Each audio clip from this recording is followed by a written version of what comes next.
Hey y'all, Shayla from Making Lemonade from Lemons, and today I am going to be making homemade banana pudding. And in order to make banana pudding, I need some homemade vanilla pudding. I don't use the box stuff whenever I make banana pudding. We will eat it for snacks sometimes. For the most part, I like to make my vanilla pudding from scratch. So I figured I would bring you along. It's not a lot of ingredients, and so I'm going to turn you around. This is a cookbook that I put together for my mom. It was all of her handwritten recipes and some other recipes that she had shoved into a little notebook that I typed up and put together, and she has since added some more recipes to her book, but this is the recipe that I'm going to be following so you guys can see what the ingredients are. I like to make a big banana pudding because I have a big family, so I'm tripling the recipe. And so we're going to get started. So what we're going to be doing is I'm going to just go ahead and measure everything out. And most people, when they are using eggs, they will temper the eggs. I'm not doing that because I've never had an issue with having to temper the eggs when I do it this way. Okay, so it calls for 3/4 of a cup of sugar. Since I'm tripling the recipe, I need 2 1/4 cups of sugar. So that makes 2 1/4 cup. Okay. Then I need 2 tablespoons of flour per batch. So that means that I need 6 tablespoons.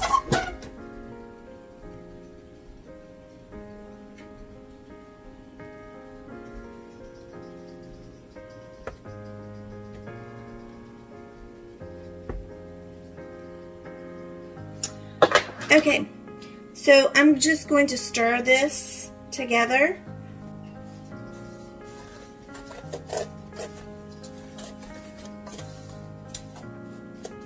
And that just incorporates the flour and the sugar together. It will cause less issues with clumps of flour. Okay.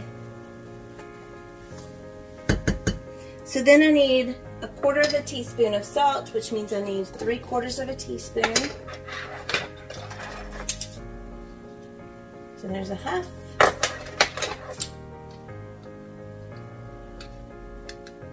And 1/4. And I'm using the pink Himalayan salt. Alright, then I need 2 cups of milk per batch, so that means I need 6 cups of milk.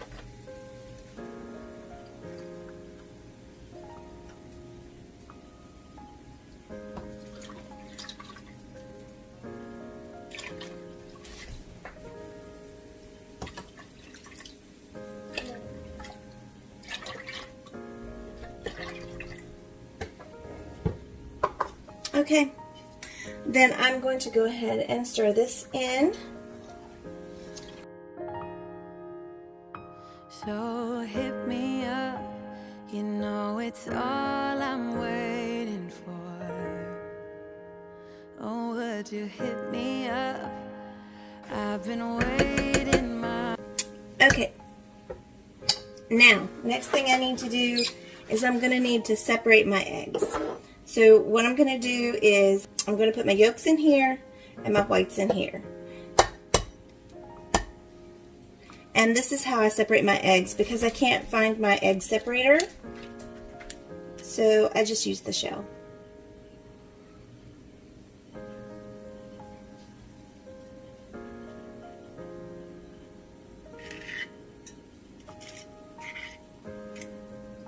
There we go.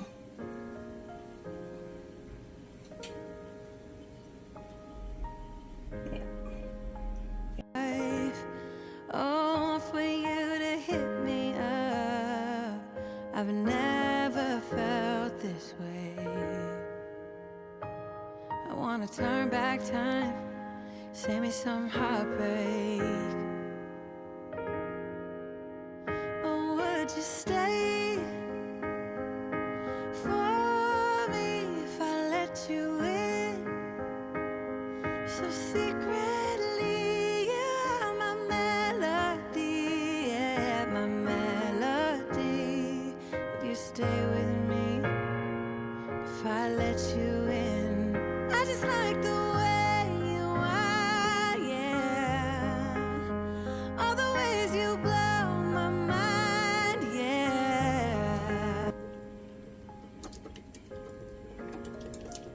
And you just mix them up together, and then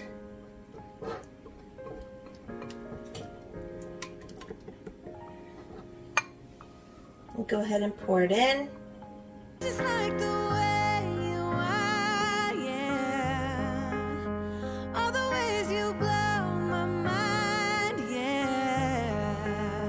People always told me I need someone like you, someone who gets me and someone who's cool, yeah. And I like the way you are, and now I want it all.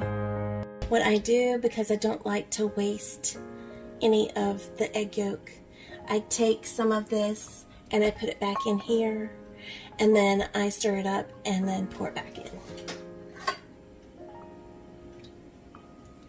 There we go.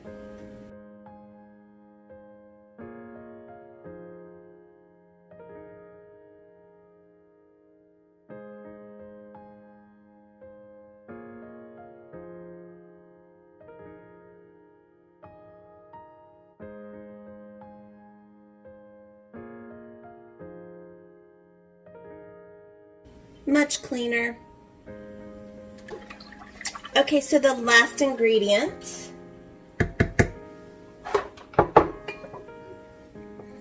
is vanilla. This is the homemade vanilla that I made. You can, if you might can see the beans inside there. So I love this vanilla. It's so good. All right. It calls for a teaspoon of vanilla per batch. I have 3 batches in here, so I'm going to pour in a tablespoon, and I'm probably going to just do a little bit more. Can never have too much vanilla, right? Okay, so what I'm going to do is I'm going to show you what makes this easy so that it doesn't stick and burn. So I'm going to take you over to my stove and get this started cooking.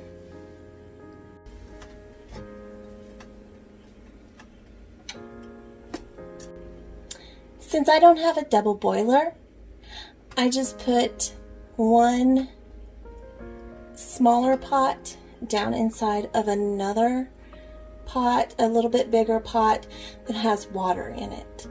And it works. I would love to have a double boiler one day, but right now, this is what I'm going to use. Okay, so one of the reasons that people temper their eggs whenever they put them into something like this, like vanilla pudding, or if they're going to be making ice cream and they're making a custard type base, they're afraid of having pieces of eggs, like scrambled eggs, in their stuff. But I have not found that to be an issue whenever I use the double boiler, and whenever I mix it together like I did all together before I even put it on the heat. So this is going to take a little bit of time, because what you're wanting to do is you're actually trying to get this to cook until it starts to thicken. So what I'm going to do is I'm going to let this cook for a while. So I will bring you back when the pudding starts to thicken. What I did want to mention is that the double boiler helps to keep the vanilla pudding from sticking to the bottom and burning, as well as keeping it from actually like bubbling and boiling over. Okay, so it actually happens, you know, pretty quick that it changes, and so you will sit and you'll be stirring for a while, and then all of a sudden it starts to get thicker. And I do have a couple of places in there that are a few lumps, and you can strain those out if you want. Whenever I'm making banana pudding or something like that, it really doesn't matter, but most of it does not have lumps in it. It's mostly very smooth. The lumps are just from where it's kind of gathering on the side, and then I'm just kind of scraping it, and that's where that's coming from, like that. So that's your preference. You know, you could get something in there and whisk it better if you wanted to. I don't really need to, because like I said, it's just going in banana pudding and you're not gonna really be able to tell the difference. But as you see, it's starting to get thicker, and that's what you're gonna want to see. Now, just one tip about the double boiler. When you do pots like this, if you do one bigger pot and with some water in it and then a smaller pot, you want to make sure that the bottom of the inner pot does not touch the bottom of the outer pot. So you want to have a layer of water underneath the pots. So that is what actually causes it to be a double boiler. So it really hasn't taken very long, probably about 30 minutes to cook it, and I haven't sat here the whole time stirring it either. You can actually, with a double boiler, you can walk away and let it sit for just a little bit and not stir it constantly, and that's another reason to use a double boiler. And so, like I said, it is starting to thicken up really nicely, and it won't be long until it's done. The way you move, I've been following every move you make, 'cause I love the way you make me move when I'm around you. I feel so calm, so glad I found you. With the way you move, I'm gonna make a move, I'll make a move. Oh, would you stay? Okay, so as you see, it's pretty thick. I had to switch spoons so you could kind of see. It's getting pretty thick. So at this point, I'm going to turn it off because it's going to sit and it will thicken as it cools off. I'm going to let it sit a little bit, and then I will show you what the finished product looks like after it's cooled down some. So this is what it looks like when it's done. And as you see, it is, I mean, it's pretty thick. It's not completely cooled off. I would prefer it to be cold to eat it just plain, but it's still really good just like this. Really good. So much better than store-bought. I can't even compare. I definitely encourage you to try it. And if you decide that you're going to make some and you make some, leave me a comment below. And thank you guys so much for spending time with us today, and we'll see you soon. You are my melody, yeah, my melody. Would you stay with me if I let you in? I just like the